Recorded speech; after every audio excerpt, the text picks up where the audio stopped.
There are old pickup trucks sitting behind used car lots right now that nobody even slows down to look at. And that is exactly why they are dangerous to the market, not dangerous to you. While everybody is fighting over overpriced Tacomas, loaded half-tons, turbocharged new trucks, and monthly payments that feel like a mortgage, some of the toughest little pickups in America are just sitting there with faded paint, steel wheels, cloth seats, and price tags that look like they came from another decade. And here is the part most buyers miss. A truck does not need a giant touchscreen, 10 gears, twin turbos, cylinder shutdown, or a luxury badge to last a long time. In fact, sometimes all that new stuff is exactly what turns a truck into a $10,000 mistake. The trucks I am talking about are boring, simple, cheap to insure, easy to fix in the driveway, and built during that sweet spot when manufacturers still cared about engines that could run forever, instead of engines that looked good on a brochure. Most people ignore them because they are small, old, plain, or wearing the wrong badge. But if you are a budget buyer, a retired driver, a young guy starting a small business, a homeowner who needs something for mulch and lumber, or just someone tired of watching new truck prices go completely insane, these are the pickups you need to know before you waste your money. I'm going to show you 5 dirt cheap pickups nobody wants, why they got cheap, what makes them secretly durable, what problems to inspect before buying, and which one I think is the most overlooked used truck bargain in America right now. And I am saving the best one for last, because that final truck is the one Toyota buyers walk right past while paying thousands more for the badge. The first truck is the Mazda B-Series, and this is one of those used car secrets that sounds almost too simple. Most people see an old Mazda pickup and think it is some oddball Japanese truck with impossible parts, weird trim pieces, and no support. That is the mistake. The North American Mazda B-Series from the mid-90s through the late 2000s is basically a Ford Ranger wearing Mazda clothes. Same basic bones, same kind of parts availability, same small truck layout, but with a badge that makes regular buyers scroll right past it.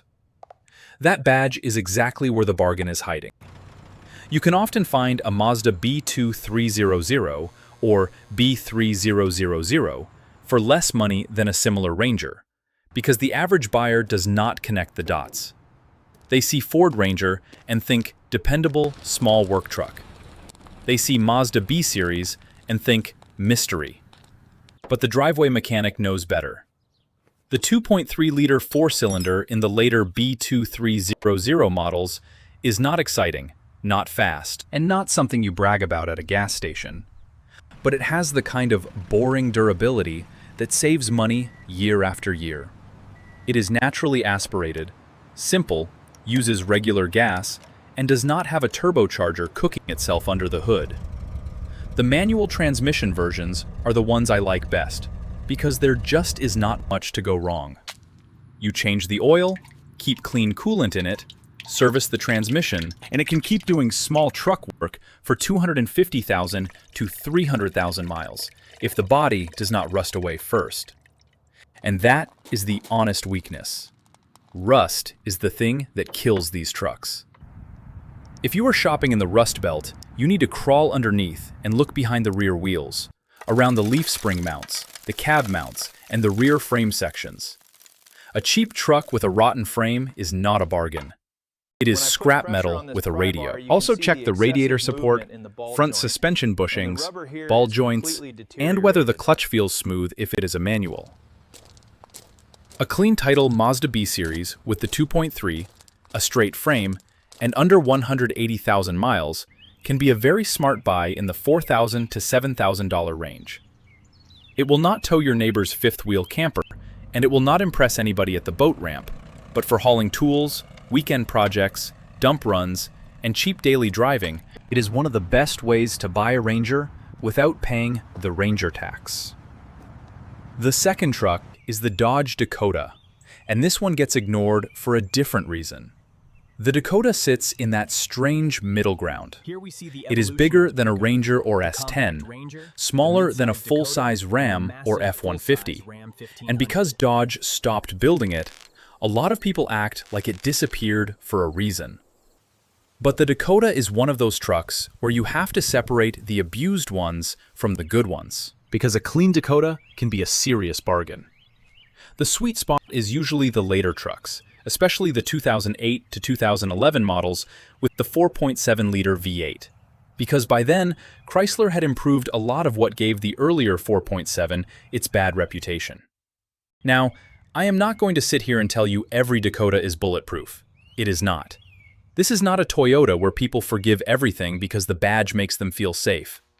A neglected Dakota can eat your wallet. But a well-kept Dakota with service records, clean coolant, no overheating history, and a smooth shifting transmission can give you V8 power for 4-cylinder money. That is why I like it. Most small trucks from this era feel underpowered when you load them up. The Dakota does not. The 4.7 has enough grunt for a small trailer, a couple of dirt bikes, firewood, or a work route, and the truck has a more planted feel than the tiny pickups. The reason nobody buys it is simple. It says Dodge. It uses more gas than a Ranger, and buyers have heard scary stories about Chrysler transmissions and engine problems. Some of those stories are earned, which is why inspection matters. You want to check for loud top-end tick, signs of overheating, milky oil, neglected coolant, and transmission delays when shifting from park to drive.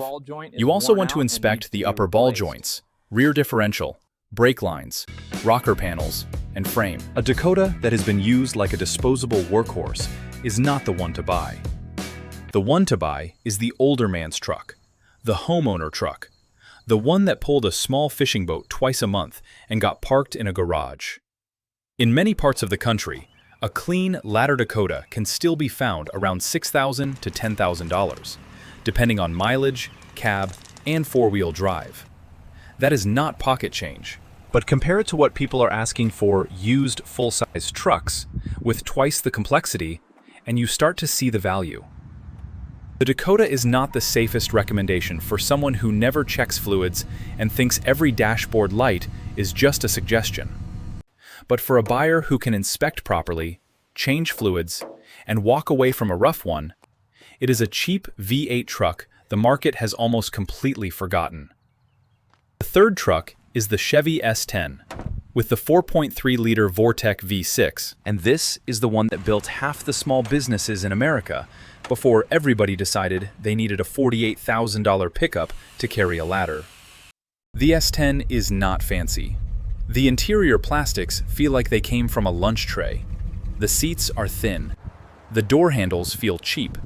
And in the Rust Belt, the cab corners can vanish like they were made of crackers. But the powertrain is why this truck is still worth talking about. The 4.3 Vortec is one of those engines mechanics understand because it is basically old-school General Motors thinking in a compact truck. It is not refined, it is not silky. It makes truck noises, uses fuel like a little engine that thinks it is bigger than it is, and sometimes leaks a little oil because old GM engines like marking their territory. But it has a reputation for taking abuse that would kill more delicate engines. Parts are everywhere. Starters, alternators, fuel pumps, sensors, intake gaskets, plugs, wires, water pumps. All of it is cheap and familiar to any independent shop in America. That matters more than people think. A reliable used vehicle is not just a vehicle that never breaks. It is also a vehicle that does not financially destroy you when it finally does. The S10 is good at that.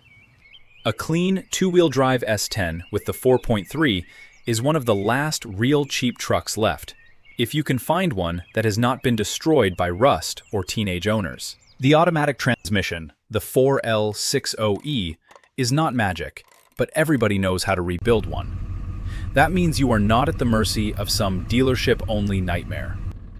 The manual versions are even better if you can find one. What should you inspect?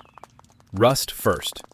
Cab corners, rocker panels, frame rails, brake lines, bed mounts, and the rear section of the frame.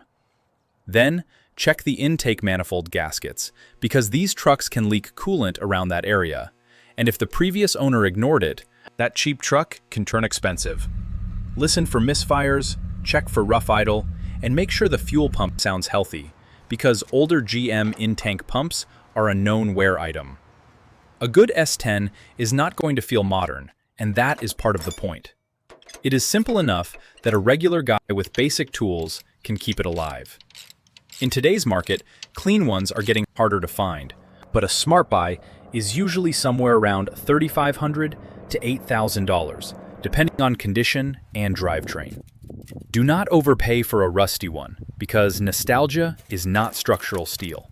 But if you find a clean 4.3 truck with service records and a solid underside, that little Chevy can be the kind of boring, faithful machine that starts every morning, hauls what you need, and keeps money in your pocket instead of sending it to a dealer service department. The fourth truck is the Ford Ranger from the late 90s through 2011, especially the 2.3-liter four-cylinder manual trucks.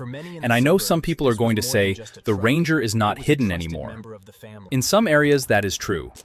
Good Rangers have gotten more expensive because people finally realized small trucks are useful. But the base model, two-wheel drive, four-cylinder, manual transmission Ranger is still ignored by a lot of buyers because it looks too plain. No big tires, no four-door cab, no V6 badge, no tough guy stance. Just a little work truck that looks like it should belong to the county maintenance department. That is exactly why it is good. The 2.3-liter Duratec Ranger is one of the most sensible used trucks you can buy if you do not need to tow heavy. It is slow, but slow is cheap. It gets decent mileage for a truck, uses simple port fuel injection as a timing chain, and does not rely on a turbocharger to make power. The manual transmission versions are the ones budget buyers should hunt for, because nobody wants to drive stick anymore, and that keeps prices lower than they should be. A clutch is cheaper than a modern automatic transmission repair. And on these little Rangers, a clutch job is still normal shop work, not a computer-controlled financial disaster. The Ranger's biggest enemy is not the engine. It is age, neglect, and rust. Look at the rear shackles, spring hangers, frame near the spare tire, brake lines, cab mounts, and front suspension. Start it cold and listen for timing chain rattle. Check that it goes into gear cleanly, that the clutch is not slipping, and that the cooling system is not full of brown mud. A lot of these trucks were fleet trucks, delivery trucks, parts store runners, or cheap work vehicles, so condition matters more than mileage. I would rather buy a 190,000-mile Ranger with service records and a clean frame than a 120,000-mile truck that spent every winter covered in salt and never had a fluid change. A realistic price for a clean 2.3 manual Ranger is usually $5,000 to $9,000 now, sometimes more if it is unbelievably clean or in a high-demand area. That might sound high for an old little truck, but compared to a modern pickup payment, it is still cheap transportation. The honest weakness is that the Ranger is small. If you are tall, the regular cab can feel cramped. If you tow heavy, you need something else. If you want comfort, quiet, and modern safety tech, this is not your truck. But if you want a simple machine that a driveway mechanic can understand, with parts everywhere and a reputation for running long after the paint has given up, the four-cylinder Ranger is still one of the smartest old-school truck buys in America. And now we get to the one most buyers overlook completely, the Nissan Frontier, especially the second-generation truck from 2011 through 2019, if you want to avoid the early radiator issue. This is the truck hiding in plain sight. Toyota Tacoma buyers walk right past it, then spend thousands more because the internet told them Toyota is the only safe choice. Now, I like Tacomas. I respect Tacomas.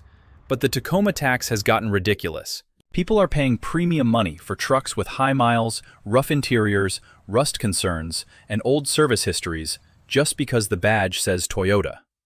Meanwhile, the Frontier sat there for years, doing almost the same job with far less hype. That is why it is the final truck on this list. Nissan did something strange with the Frontier. They just kept building the same basic truck for a long time, while everybody else redesigned, complicated, turbocharged, and overmarketed their mid-size pickups.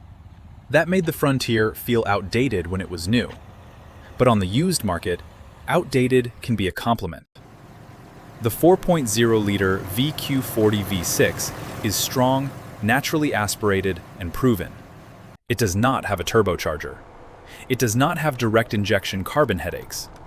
It has enough power to feel like a real truck, and the 5-speed automatic is not fancy, but it has a reputation for holding up when serviced.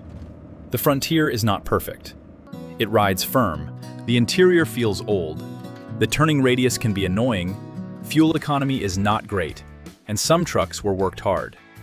But as a used buy, the simplicity is exactly what makes it valuable. The big warning is the early 2005 to 2010 automatic trucks because of the radiator and transmission cooler issue that can mix coolant with transmission fluid and wipe out the transmission. That is the famous strawberry milkshake problem. If you are looking at one of those years, check the radiator history. Inspect the transmission fluid, look inside the coolant reservoir, and do not make excuses if you see pink, milky, brown, or contaminated fluid. Walk away. The safer play for most buyers is a 2011 to 2019 truck with the 4.0 V6. Clean maintenance records, no frame rust, no hard shifting, and no signs of towing abuse. Check the rear leaf springs because they can sag. Inspect the front suspension, look for oil leaks, and make sure four-wheel drive engages properly if equipped. The Frontier is not always dirt cheap in the absolute sense, but it is cheap compared to the Tacoma sitting next to it.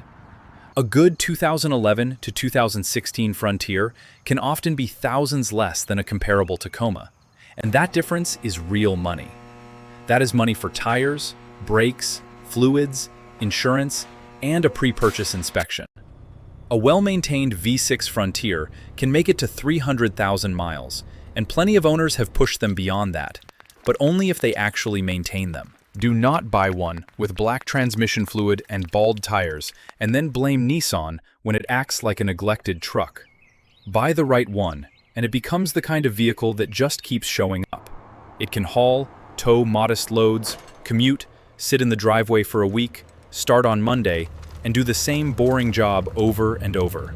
That is what a used truck is supposed to do. So here is the truth. The market is not always smart. The market chases badges, screens, horsepower numbers, and whatever looks best in a dealership photo.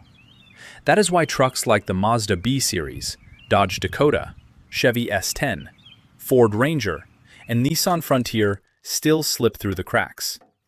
None of them are perfect. Every one of them has something you must inspect. Rust can kill the Mazda, S10, and Ranger. Neglect can kill the Dakota. Early radiator problems can destroy the wrong Frontier. But that is the difference between a smart buyer and an average buyer. The average buyer shops with emotion, pays too much, skips inspection, and then complains when the repair bill shows up. The smart buyer crawls under the truck, checks the fluids, looks for service records, brings the mechanic, and buys the simple machine everybody else ignored. You do not need a brand new pickup to be smart. You need the right old pickup at the right price with the right maintenance history. And if you find one of these trucks clean, unmodified, and fairly priced, do not stand there waiting for the market to figure it out. Because once everybody realizes how valuable simple old trucks really are, the cheap ones will be gone. The buyer who wins is the one who walks to the back row of the used car lot, ignores the shiny payment traps up front, and finds the dusty little truck that still has another decade of work left in it.